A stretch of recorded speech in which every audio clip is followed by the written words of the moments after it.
I'm with David Diamond, a man who I consider not just a colleague but a friend, in a celebration year, his 75th birthday year. And whenever I'm with David, and this is whether over dinner or at a concert or any event, I'm always aware that I'm with a person who has had a history and a life that goes back into areas that are just legends for me now, that I listen to with amazement.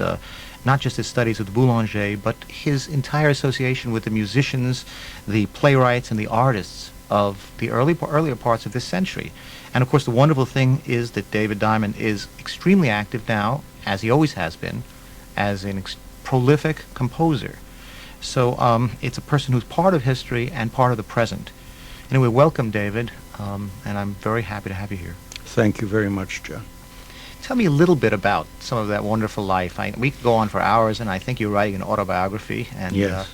I can't wait to read it because it's going to be quite something. The writing of the autobiography, I can assure you, is even harder than the living of the life. And I'm sure you understand what I mean by that. It's just like composing. I technically want the book to be as well crafted and as well written as any work that I particularly compose. But the life itself, it's a long life. I mean, after all, what have I got? 10 years, 15 years? Considering what my doctors tell me, I'm counting on 10. And so I've got to get a lot of work done in those 10 years. And perhaps it's these 10 years that are going to be the most important for me in terms of fulfillment. Because as you know, Gerard Schwartz is performing a great deal of my early music and recording it. And this was one of my dreams, not to lose so much of the early music, which had predicted a good future for me when I was just in my 20s. So that for me there's great fulfillment today, and the fact that I'm in Chicago to hear my Fifth Symphony, and for years I've wanted to hear this particular symphony with a wonderful organ, even though it's a very short moment that one hears the organ. I've never had that good luck, but I'm finally going to hear that symphony with a real organ. Well, you know, we talk about that as music from the past written by a composer of the present, and actually you are the one link with what we're now getting to know as the golden age of American music. The great American symphonists, Schumann, Piston, Harris, Copland, Sessions, Hansen, Ives, and of course you, David Diamond. And yet, of all of those, you are the person now who is turning out more and more music. And obviously, William Schumann is with us and Aaron Copland is with us. But in terms of prolific writing, you are still an extremely prolific and industrious composer. And I think that duality is really fantastic. Yes, that's true, and I think that, of course, has to do with temperament, character, atavism, if you like. I was always a highly charged young man, and even as a child I was highly charged, kinetic, if you want to call it. When I think over my older colleagues like Piston, Roy Harris, and Aaron Copland, these were men who were at least 10 years my senior, even 5 years my senior. They were not really very prolific. Roy Harris, yes. But I would say that perhaps I had to compose because I could do nothing else. I had to write pieces even though I was not sure of performances. They had to come out. There was an urgency, a kind of impetus, always a compulsion to compose. And I think that's one reason that the prolificity exists, because I wrote many pieces that did not get played for many, many years, that are only being played now. Well, isn't part of that the change in attitude in today's tastes and fashion? That is, the romantic revival we know, which came about, 8-10 years ago, totally changed the idea of a composer from the 50s and 60s to a composer of the 70s and 80s. And now the music that you wrote all those years, some of it sitting there all those years, is very much in demand. That could be, but at the same time I'm not altogether clear about that, because an example, Mr. Schwartz revived my Psalm for Orchestra, one of the very first orchestral pieces I wrote when I was 21 years old. I wrote it in Paris, and Gerard Schwartz just performed it in Seattle and recorded it. Well, that work was launched by Howard Hansen in Rochester and then taken on by Monteur and then all the major conductors. And then, for some reason, it won the Juilliard Publication Award in 1937, and then for some strange reason, it was not performed. And I have a theory that the problem is not so much trend or fashion, it's the performer who really is the culprit, or let's say the hero. Right now it's Gerard Schwartz, who for me is the hero of all conductors. Leonard Bernstein, who first performed me a great deal, cannot do as much now for many, many reasons. But it's Gerard Schwartz at his best age now who's doing it for all of us, for you, for me, for many other composers in their maturity now. Well, so I think it's the interpreter, and not only conductors. If they do not continue to perform the music from those first years of the premieres, if there is not someone to take them up and repeat them and play them, then that's what makes the disappearance happen. It's not so much fashion, I don't think. I think that's done by critics who write about specific periods and like to pinpoint things that way. And then somehow it becomes a much larger name that belongs to this fashion, that trend. But I don't think it's that. I think either a performer continues to show an interest in those works. You know, it's happened with Stravinsky, it's happened with Bartók. Think those works of the 20s were all there. Why, 2 years after his death, suddenly everyone is performing, even the pianists who never played the Suite Opus 14, suddenly began playing it. They had never played that piece before. So I think it's really the performer who is the one we have to depend on to keep music going. As far as trends, I think that's all part of the commercial world, the critics. Well, let me ask you something. You talk about Gerard Schwartz, and it is true that he does many, many composers. And so does Leonard Slatkin and other conductors we admire so much.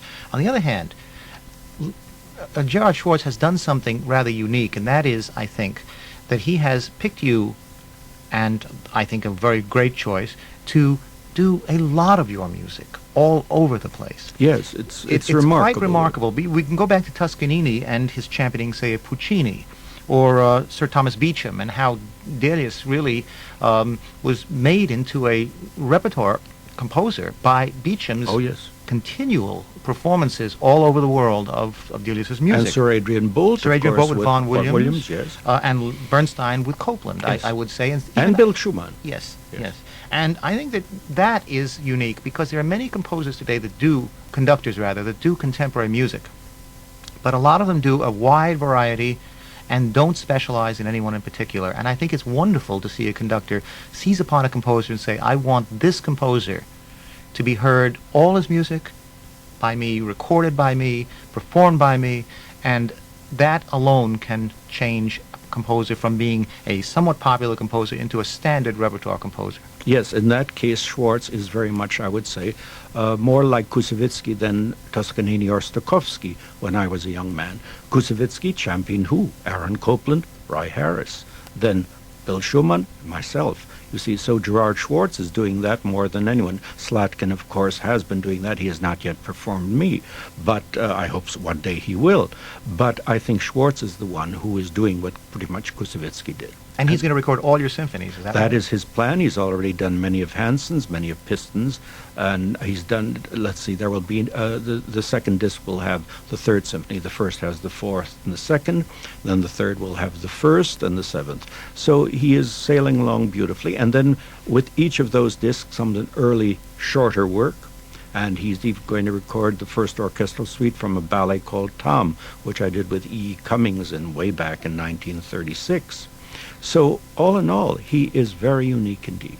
I think you also must have a unique record company to do that, because obviously the economics of recording are enormous, and the idea that a record company has the courage, the insight, and the long-range view that building a repertoire of a composer and making that composer important is in the end going to enhance itself as well as the composer is very mature and wonderful. I think that's true. I don't know too much personally about Delos, but I know that since Polygram is involved with Delos Records and it's an international unit, it's not only the American series that they're recording, but also Schwartz has recorded Strauss, and now he's done the complete Ravel, Daphnis and Chloe with chorus. And then, of course, a great deal of other music, too. So I think it's the fact that they and a woman named Amelia Haygood, who is the head of Delos Records, I think this is a woman with a vision. And I believe that he has found a great, great person in that lady. Yep, absolutely. Let me ask you about the symphonies. We talk about symphonies plural. How many are there, David? I am now working on the 11th and the 10th simultaneously. They are very different, so I have no difficulty separating them, but I'm giving more time to the 11th right now because it's for the New York Philharmonic anniversary year, and I would like to get it in for the first year, so that I'm trying to finish it up now. It is all done. I simply have to finish the orchestration. So there will be 11 symphonies by the end of 2 years. Let me ask you about that now. You said they're very different and also that you work on them at the same time. Can you explain to us the differentness of your symphonies?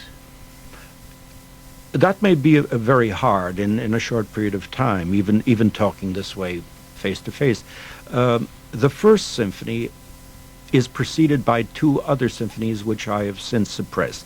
One I had written while a student at the Eastman School of Music, a symphony in 1 movement, but already there I wanted to not experiment, but I wanted to explore structure in a 1-movement symphony, see if I could do something interesting just in 1 movement rather than do an academic first symphony.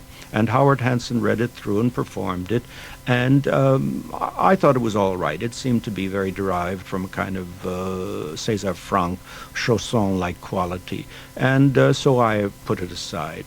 Then there came a second symphony, which I worked on in the early 1935 period, and that I again tried to experiment with form, a double set of variations for a last movement, a slow movement to begin with the symphony, but I didn't like generally the density of the work. I've never heard it. Schwartz hopes to at least read it through for me, but I was not satisfied with it, so I put that aside too, and they sleep very nicely, along with the Sinfonietta that I wrote that won a prize that Paul Whiteman inaugurated in 1934 in memory of his mother, Elfrida Whiteman, and the jury, one of the jury members was George Gershwin, and that's how I met Gershwin.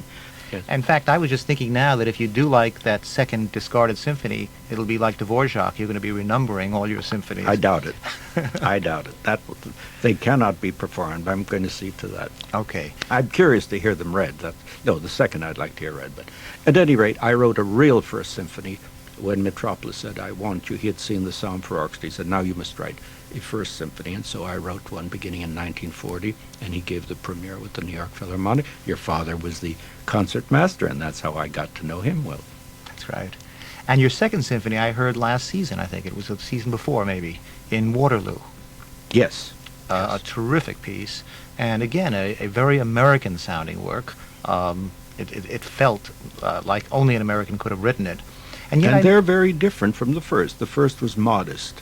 3 movements, I think 23 minutes all in all, very tight pressed. And the second symphony, because the war was the second year into the war, and of course I felt strongly and highly emotional about the war, it took on a scope of drama that I was not prepared for. Why the optimism of the fourth movement, I'm not yet certain, because I finished it way before the war ended, and I was not too sure we were going to be victorious. But at any rate, that opening slow movement, the Adagio Funebre movement, I don't think I would ever be able to write a movement like that again. And Koussevitzky, of course, with the Boston Symphony, gave an extraordinary premiere of it, and he was not a young man anymore in 1944, but it was a beautiful performance. When you look at other pieces like the Fourth Symphony and put them next to the Second Symphony, in terms of style and approach and techniques, they're so very different. You were talking again about writing an 11th Symphony and a 10th Symphony at the same time and having them be so different. Is that how you can write 2 pieces at once? The separate worlds that you're in are so different? Yes. I have a funny feeling that I'm schizoid. Compositionally. I may be as a person too, I don't know, I think we all are a little bit split personalities. But I think in music I can split myself up. The strange thing is the 10th and 11th symphonies are both in 4 movements, and yet none of the movements resemble each other as to character at all. The rhythmic vitality is totally different, the slow movements are different, the scherzo movements are different. How I can separate them, I don't know, except perhaps that there is a division in my subliminal life creatively, and I can do that. I know that I can work 2 hours in the morning on the 10th and 3 hours in the afternoon on the 11th, and I can resume where I was. Perhaps also because I keep separate sketchbooks for each of the symphonies, and I sort of go through all the sketches for an hour before, so that I kind of get together with the material and get into the costume, so to speak, of those characters. Well, let's talk about the Fifth Symphony, because what you just said about differentness of movements is interesting to me, because when I heard the Fifth Symphony for the first time, last year I think it was, a recording of it, a tape of it, I was struck with the integrated quality of the work, the fact that it all seemed to come from motives and small germs that, no matter what theme they inhabited, they were like a second, a third, a seventh, really crucial intervals that we could follow. And in fact, that the themes seemed to be so composed of those parts that within the first introduction, I almost heard the whole symphony in terms of intervallic relationships, and every theme seemed to come out of it. I think you've hit it correctly. This may interest our listeners. I have a tendency to hear themes as a whole for all works that I write, even my opera. I think, although words help in ours, you know yourself with your opera now going into rehearsal at the Met, I think we have a conception of an aria from beginning to end because we know what our libretto, what the words are, so it helps us see the big line of the aria. But in the abstract musical works, I hear an entire theme. I hear it almost in the tempo that I want it to be. If it's a theme that is a fast theme, I hear rhythmic elements that I otherwise might not hear in a fast tempo. I hear it automatically as a complete theme as fast. Then when I have the theme sketched out in my sketchbook, I will go through and lift interesting intervals. And that is why in the Fifth Symphony you diagnosed it, so to speak, very well and analyzed it very well. All those half steps that begin with the pizzicati after the first statement of what will be the essential first theme. Basically, the symphony begins with those pizzicati half step, which become then the first theme in relation to a subordinate theme. You see, they can be interchanged. You hit it right when you said they're all interrelated, really. You can't say first, second, and third themes. Each one is substituted for the other as I put the different intervallic materials together. So that basically everything is given to you in the very first bars of the English horn solo, and then I break that up, and then you get your main theme from the pizzicati. So everything is there in the introduction. And I might say everything, not just for the first movement, for the both movements of the symphony. They're all interrelated. That the relationship of the second movement to the first is really extremely interesting, because instead of then moving away from that, you in fact re-explore those intervals. Absolutely. Let's talk about it. It's a two-movement symphony. Yes. How did that happen? How did you decide on, the standard one being 4 movements, obviously, to write a two-movement symphony? Well, I don't want this to be a very, very long story. Originally, I had hoped to write what would be called an Oedipus Rex symphony. I had seen Olivier in that great Old Vic production in New York in 1947, I think, when the Old Vic Company was there. And I never got over that cry of anguish that I heard when he gouged out his eyes. And I thought I was going to begin I was going to call it Dramatic Symphony, Oedipus Rex. And it was going to begin what actually is the outcry of the brass against the first theme in the Allegro. That's the way I was going to begin it originally. Then I thought it over, and I let it lay because another symphony got in the way, the Sixth Symphony got in the way, and so I finished that before I did finished the Fifth. And so I finally decided, no, there would be no dramatic symphony, no program symphony. And so I recomposed the whole symphony. But I kept that so-called anguish outcry that was the original Oedipus cry. Now, you wrote a Sixth Symphony and a Seventh and even an Eighth Symphony, I think, before you heard this Fifth. Is that right? That's right. What made you return to the Fifth? Because actually, once the Sixth was done, I returned immediately to it because I felt that I had to get it done. And Leonard Bernstein said, "Where's my symphony?" Because I told him that I was writing that Oedipus Rex symphony for him. And the years went on, and I had sent him the Seventh, and somehow I didn't hear from him. So I said, "Okay, I haven't heard from you. I'll send it to Ormandy." And I sent it to Ormandy, and Ormandy took it at once and performed it. And then Lenny said, well, where is the next symphony? Where is my symphony? I said, well, I'm working on an eighth. He said, what is it? Get that fifth symphony done. So I sent him the eighth, and that was dedicated to Aaron Copland for his 60th birthday. And so he played the eighth symphony. Well, finally, for my 50th birthday, you were a little boy, I remember that, he said, I'm giving you a 50th birthday concert. And so he gave the premiere of his Symphony of the Fifth, and he invited me to conduct my piano concerto premiere with Thomas Schumacher. So that's the only reason it can be explained. I just had to go ahead and finish the eighth because I wanted to get the symphony for Aaron Copland's birthday done, and there was no reason to hurry the fifth, and I'm glad I didn't, because the way the Fifth Symphony ends now is very unusual. It's perhaps the most unusual ending of all my symphonies. Well, let's talk about the two movements a little bit. It begins again with the slow introduction we talked about with English horn and pizzicato strings. But then something happens which is quite interesting orchestrationally, which is that you use two timpanists, Yes. not two timpanis, but two timpanists Two playing. sets, yes. To build climaxes, and in fact, throughout the whole movement, this two timpani role is established. Right. And that begins what you call sonata form in your analysis. Of course, when I was listening to it, as I told you, it really felt to me like a set of mutations and variations on a series of motives, and sometimes just intervals. But that's correct. But actually, the sonata allegro principles are there, because what is the first theme? Da-dum, dee-da-ta-dum. What is the second theme? Da-dee-dee-deem, ta-dee-da-da-dum. So there are the two themes for the sonata allegro. But you're correct. They are derived from what we have in the very beginning, which Right. can be called the introduction. Right. You see, they're all interrelated very strongly. Well, people don't think about these interrelationships. For example, a fugue is harmonic. A chorale is contrapuntal, and people who think differently don't understand that those two things happen at the same time.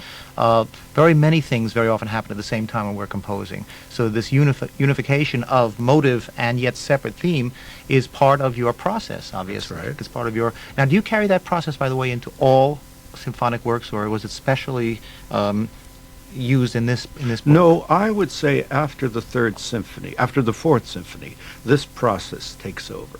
As my music becomes more chromatic, as I explore a much more, let's say, modal chromatic palette, as I like to call it, because no matter how chromatic my material becomes, I always come back to a perfect fifth, or I emphasize some Dorian mode or a Lydian or Phrygian mode. Almost every theme here ends with a downward fifth. Absolutely. Well, that's a And you- little bit of an obsession of mine. It may get out of hand sometime. I have to watch myself. In the new symphonies, I'm trying to do things with sixths and fourths just to get away from that perfect fifth. Well, the second movement has one of the famous David Diamond fugues in it. Yes. David Diamond, as we all know, loves the fugue and has made it sound fresh in a million different ways. We, of course, know the fugues of Bach, and we've seen Hindemith's fugues and various other contemporary composers' fugues, but the thing about David that's so interesting is that very often you don't even realize you're listening to a fugue because the world that it inhabits, the accompaniment around it, is so different. It's not just a single voice with another voice entering, but very often, as in this case, it's a voice with an accompaniment and another voice with accompaniment, so it becomes a kind of double fugue. So we have a slow beginning and a fugue, and as the fugue builds and builds, and this was, I think, quite remarkable, at the very climax, the king of instruments, the organ, lets out a roar that is... Which is, again, that anguished chord of the first movement that begins the allegro. But now I hope you will ask me why I have the organ there. Let me ask you, why do you have the organ for a total of 14 bars, I might add, of music? Well, if you noticed, the building toward the climax of the fugue goes higher and higher in the orchestras, and alas, as you know, even if you have artificial harmonics and strings, I'm still not going to get high enough. Two piccolos won't do it, an E-flat clarinet won't do it, a D piccolo trumpet's not going to get me up there, but an organ with 16 and 8-foot registration is going to get me there. So if you'll notice, it's the right hand on the organ that grabs the chord, plus those few high winds that can hold it, and then the release of that double set of doublings of octaves, 2 octaves higher, is reached. So it's really the one instrument that could get me higher than any range could in the orchestra. And then, of course, it descends very fast. And I timed it very carefully, because if I had had an extended organ cadenza, it would have ruined the impact of the climax of the fugue. So I just let it die away very carefully as it descends down to the normal register that the fugue subject actually began. And then I can bring in little by little the strings and get the strings getting lower and lower, and then finally end the symphony with one solo cello. That's right. From the largest, the instrument that can make the loudest sound, the biggest sound of all, the organ, to the most intimate idea of a solo cello, a great right. theatrical contrast from that shriek up high to this low cello ending. Right. That lone voice that is there. Again, that was an original idea that I had for the Oedipus Symphony, which is Oedipus. And what was so interesting when I went to Chicago to hear your symphony, I was so touched by the way you use those cellos, and finally that single solo cello there at the end. Very different, of course, but there again it made such an impact. And I think if a composer finds the right way to handle moments in symphonic literature, there is a tremendous emotional effect on the audience. And there I will have to comment about our time. Maybe the problem that faced many composers in the 50s and even in the 60s who were very, let's say, obsessed with the 12-note technique as such, or in general the aleatoric trends that were going on, I think they became so interested in the techniques that were available to them in contemporary sound that they lost the emotional impetus to say, but what about my audience out there? What about people and the spiritual communication that I have to release to it? They became a little bit too concerned with effects and not with message. And I'm not saying that a melody in itself or a particular musical idea can give a message such as we know words can. But I think there's a spiritual force, which you so tremendously got in your symphony, which was lacking in a good deal of orchestral music that came from the 50s and 60s. Those composers who did write for the orchestra, because not many did. I think you were one of the very few of the younger composers who continued to write for the full orchestra. The rest were experimenting with small combinations of instrumentation.